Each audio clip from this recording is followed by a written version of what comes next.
She was on her knees scrubbing the kitchen floor when Isabel Vane walked in and told her she was nothing.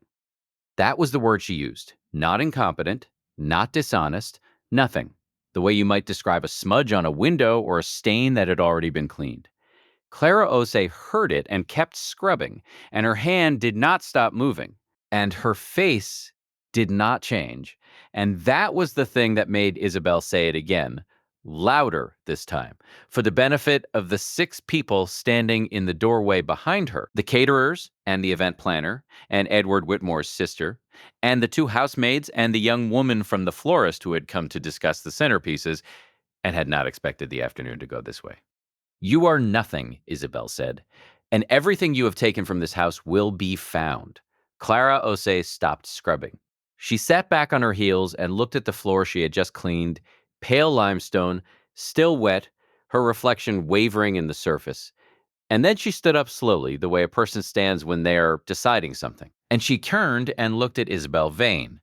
Edward Whitmore had owned the Whitmore estate for 11 years. He had inherited the house from his father and had filled it with the particular mix of old furniture and new money that characterized men who understood value and were not afraid to spend it.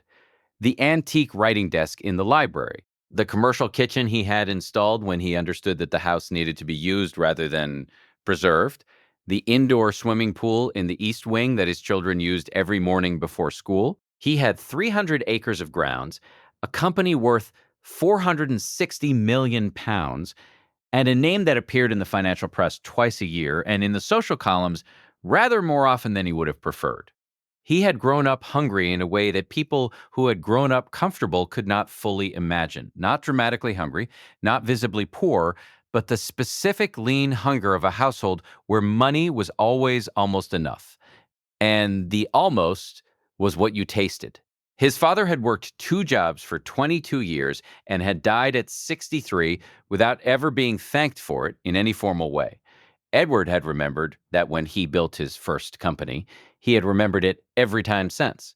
It was the thing Isabel Vane had never understood about him, though she had studied him carefully, that his relationship with wealth was not the relationship of a man who had always had it, but of a man who understood exactly what its absence cost. He had an engagement to Isabel Vane, who had arrived in his life 14 months ago and had been redecorating it ever since. He was a man who had made his fortune by trusting his instincts about people.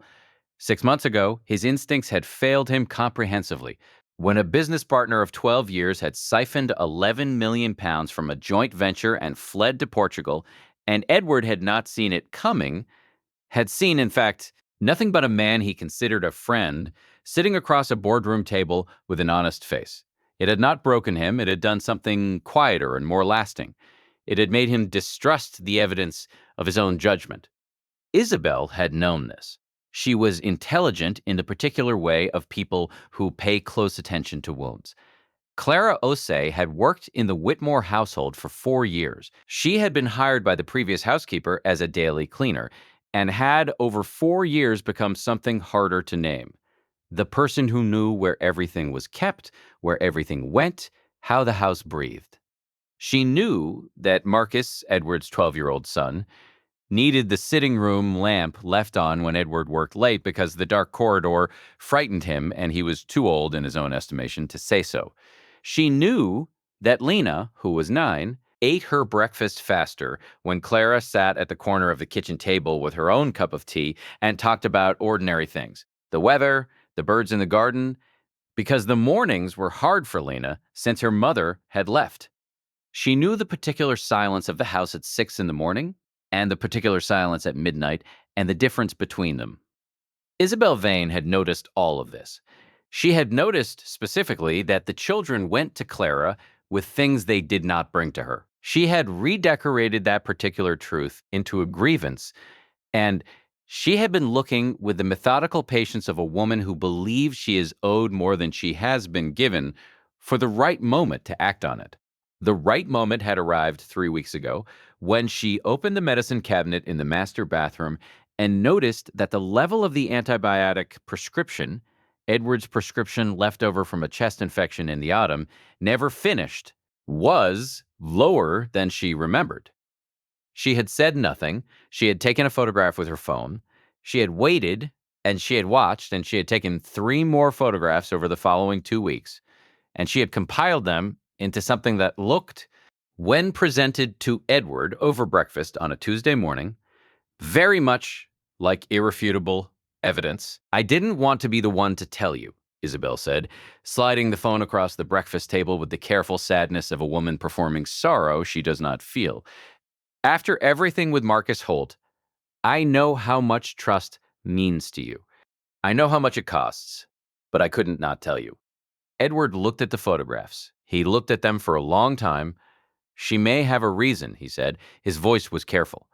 "I'm sure she has an explanation," Isabel said. "But Edward, the medication from the family cabinet." He did not say anything else. He folded his hands on the table and looked at the photographs and thought about Marcus Holt in a Lisbon apartment, and about how completely he had failed to see it coming, and about the specific promise he had made himself in the week afterward, that he would not again mistake loyalty for honesty, that he would not let sentiment blind him to evidence, that he would look at what was in front of him and trust what he saw. Isabel had counted on exactly that promise. The convocation was supposed to happen privately. Edward had insisted on that. He would speak with Clara in his study, quietly give her the chance to explain. He had told Isabel this clearly. What he had not counted on was that Isabel had also invited the event planner to the house that morning to discuss the engagement party, and that the caterers were arriving at the same time, and that his sister Philippa had come for coffee, and that the house was therefore full of people when Isabel intercepted Clara in the kitchen and did not wait for Edward. "I know what you've been taking," Isabel said. She had the photographs on her phone, and she held it up the way people hold evidence when they want the evidence to be witnessed. "I know it's been going on for weeks, and I want you to know, I want everyone in this room to know, that I will not allow someone like you to steal from this family." The caterers had stopped moving. The event planner had stepped back against the wall. Philippa Whitmore stood in the doorway with her coffee cup halfway to her mouth and stayed very still. "Someone like you." Clara stood on the wet limestone floor and looked at Isabel Vane, and something passed across her face that was not anger and not hurt, and not the crumpling expression of a person about to apologize or explain or beg. It was the expression of a person who has decided that this moment, however it ends, will not take anything from her that she has not already surrendered voluntarily. She was 41 years old. She had raised Noah on her own since he was 3, when his father had decided that fatherhood suited him in theory, but not in practice. She had cleaned other people's houses for 15 years, and she had done it with the care she would have brought to anything that mattered, because she understood that the way you do a thing is who you are, not what you are paid. She had not expected the world to be fair. She had expected, when the world was unfair, to remain herself. "Miss Vane," she said. Her voice was so quiet that Isabel stopped speaking. "I have never taken anything from this house that was not already leaving it." She held Isabel's gaze without flinching, without softening, without the particular downward deflection of someone waiting for the conversation to end. "But you may search every room, every bag, every pocket. What I carry out of here each night, no search will find, because it lives in your children, and they gave it to me freely." The kitchen was very still. Isabel recovered first. "Security," she said to no one in particular because there was no security in the kitchen, and then louder, "I want her out of this house." Edward Whitmore appeared in the doorway. He had come down the back stairs when he heard voices carrying not the words, just the register, the specific frequency of a confrontation that had already gone too far. And he stood in the kitchen doorway in his gray suit with his coffee still in his hand, and he looked at his fiancée, and then at Clara, and then at the 6 people standing around the edges of the room.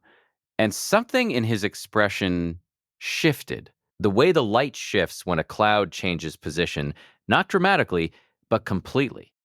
"Clara," he said, "we'll speak later. You may finish your shift. She's not going anywhere until—" Isabel began. "She may finish her shift," Edward said. He was looking at Isabel when he said it. Then he looked at Philippa and at the caterers and at the event planner. Please give us a few minutes. The kitchen emptied slowly, the way rooms empty when people are reluctant to stop watching. Clara picked up her mop. Edward did not go to his study. He sat in the library with the photographs on his phone and the folder he had looked at over breakfast, and the specific, familiar weight of a man trying to be fair and not entirely sure what fairness required. He had been in this position before, the position of evidence that looked complete and a person who seemed credible, and the vertigo of not knowing which thing to trust. He had got it wrong before. He had paid for getting it wrong.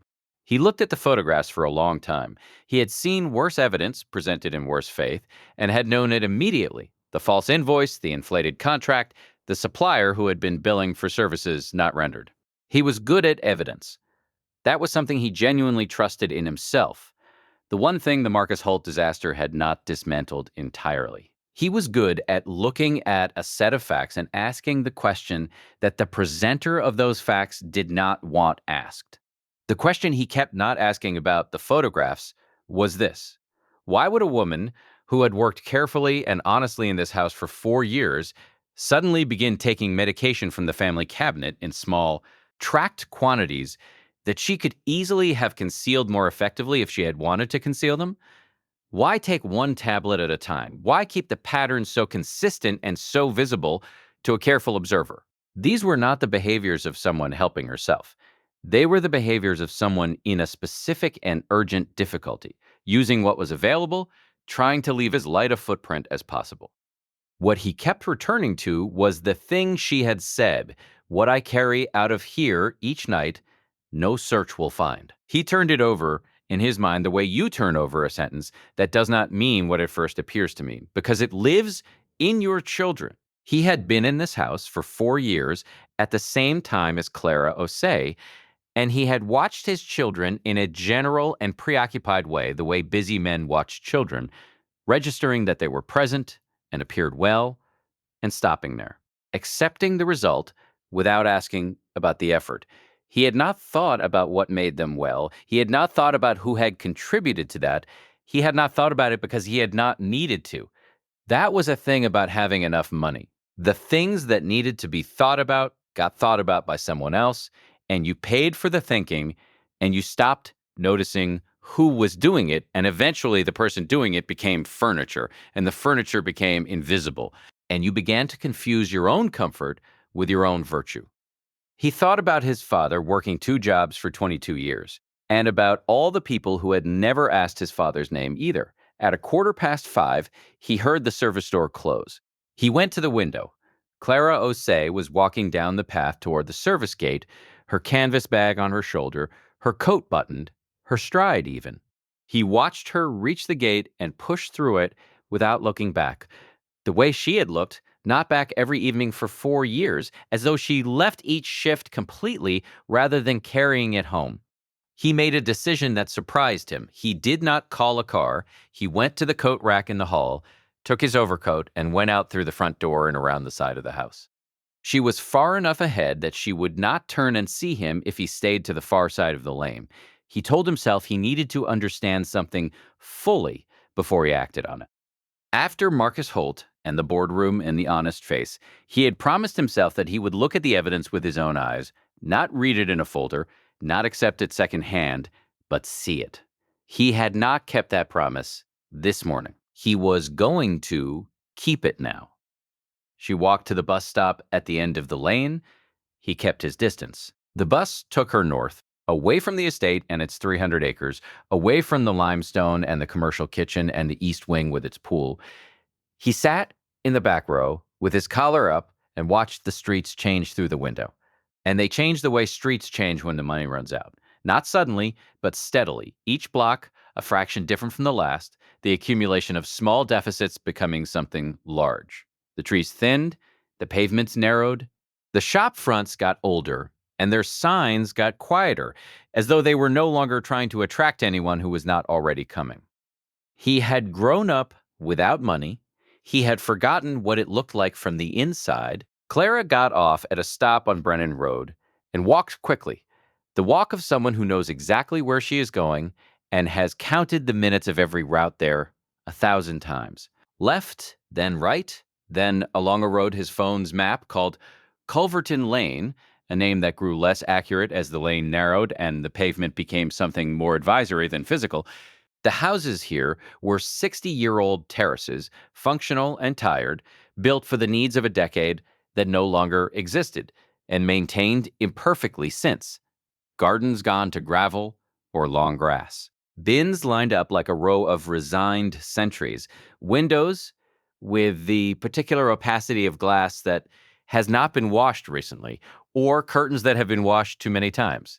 He felt wrong in his overcoat. He felt wrong in his shoes, which were the kind of shoes made for marble lobbies and boardrooms and the gravel paths of estates. He walked and felt the street registering his wrongness the way streets register things, without comment, without interest, simply recording the anomaly and continuing. Clara stopped at a house two-thirds of the way along the lane. It was not the worst house. That was what he noticed first. Not its poverty, but its intention. The front door had been painted a deep, deliberate blue, the kind of color chosen by someone who understood that color is a kind of statement. The window boxes were emptied for winter and ready for spring. The path was swept clean in a lane where most paths were not. In a row of houses that had made peace with being overlooked, this one had not made that peace. Someone was watching over it.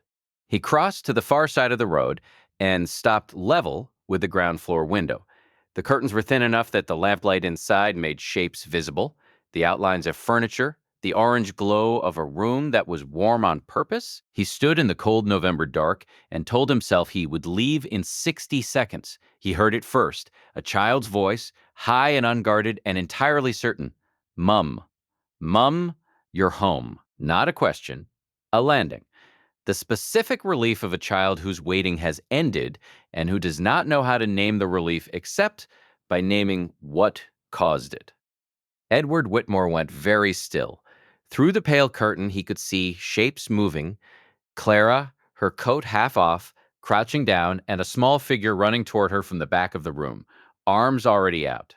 Small for 8. He could see, even at this distance, that the boy moved with a particular effort, the slightly labored quality of a child whose lungs have been making everything cost slightly more than it should. Noah.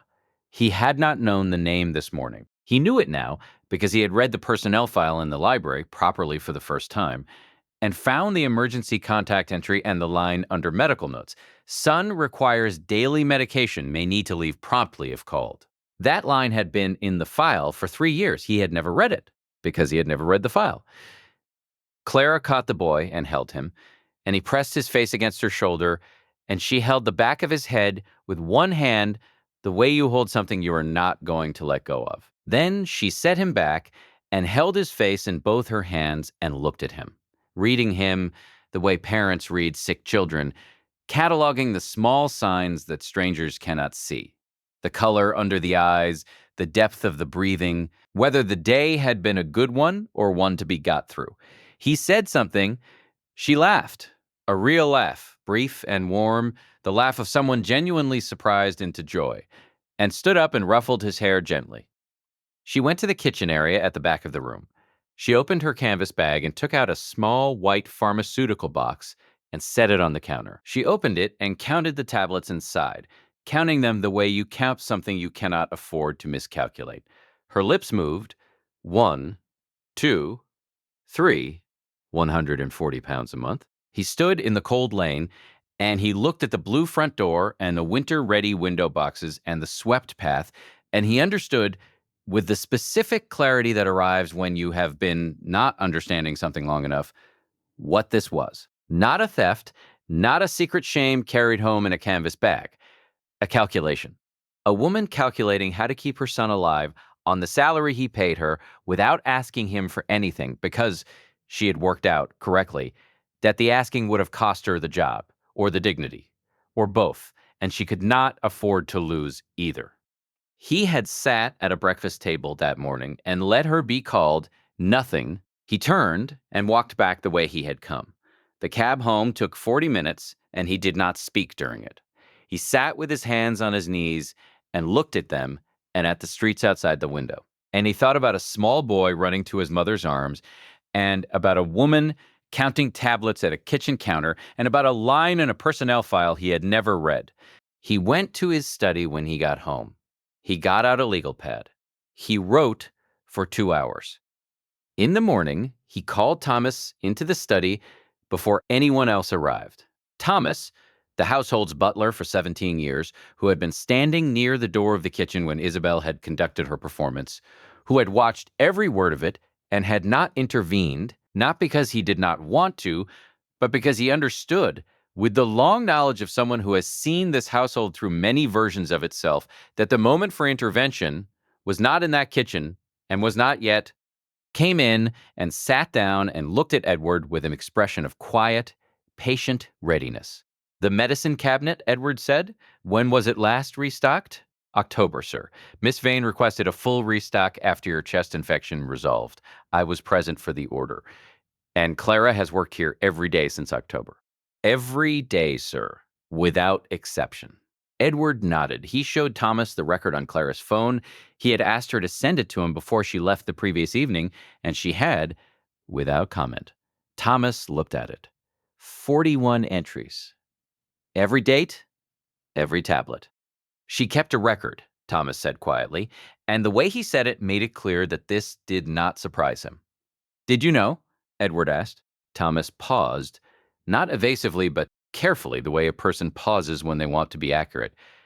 "I knew she was managing something difficult. I did not know the specifics. I should perhaps have asked." "We both should have," Edward said. He called Clara at 9 o'clock and asked her to come in.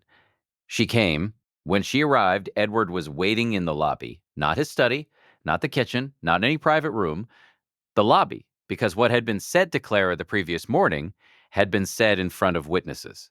And what needed to be said now required the same audience for its weight to mean anything at all.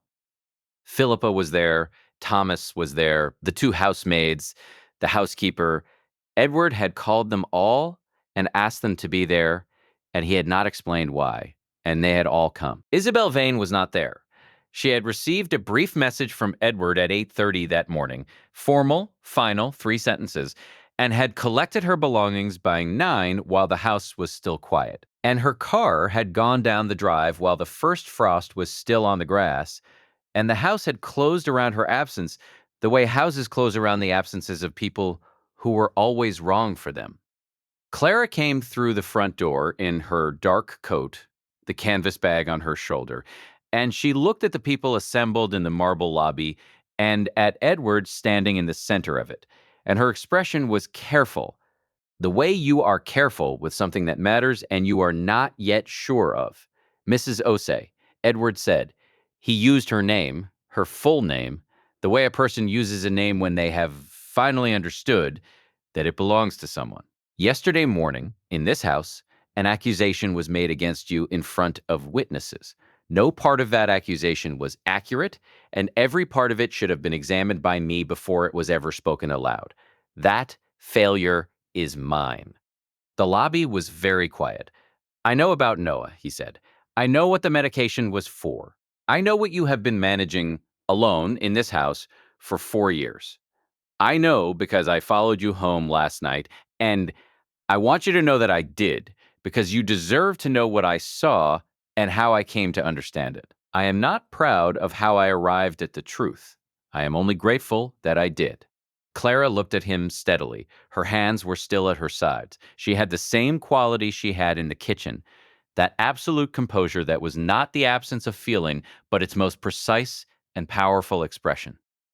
"I would like to offer you your position back," he said, "with full back pay for every day missed and a written acknowledgement of what occurred. That is the minimum, and it is not all I am offering." He reached into his jacket pocket and took out an envelope. "There is a contract in here for a newly created role, head of household and staff welfare, Whitmore Estate and associated properties. It is a senior salaried position.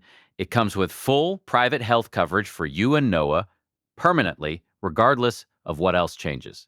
He paused. "And there is one more thing. I want to establish a foundation, a medical fund properly structured and funded, specifically covering prescription costs and specialist access for children of domestic workers, care workers, and household staff. I have been thinking about what to call it. I want to call it the Noah and Lena Foundation. Noah, because that is where this begins. Lena, because she is the reason I know what it means for a child to be genuinely cared for. Not managed, not scheduled, but cared for. And because she has been telling me that for 4 years, and I have been half listening, something happened in Clara Osei's expression then. Not tears, she did not cry, but the composure shifted very slightly, the way a held breath releases, and what was underneath was not weakness, but something that had been held in position for a long time and had been waiting for permission to rest. You don't need to decide right now, Edward said. I don't need time, Clara said. Her voice was steady. Her eyes were very bright. Yes, she said, to all of it. Thomas, standing near the reception desk, looked at the floor for a moment. When he looked up, his expression was the expression of a man who has been waiting 17 years for a particular kind of morning and has finally had it.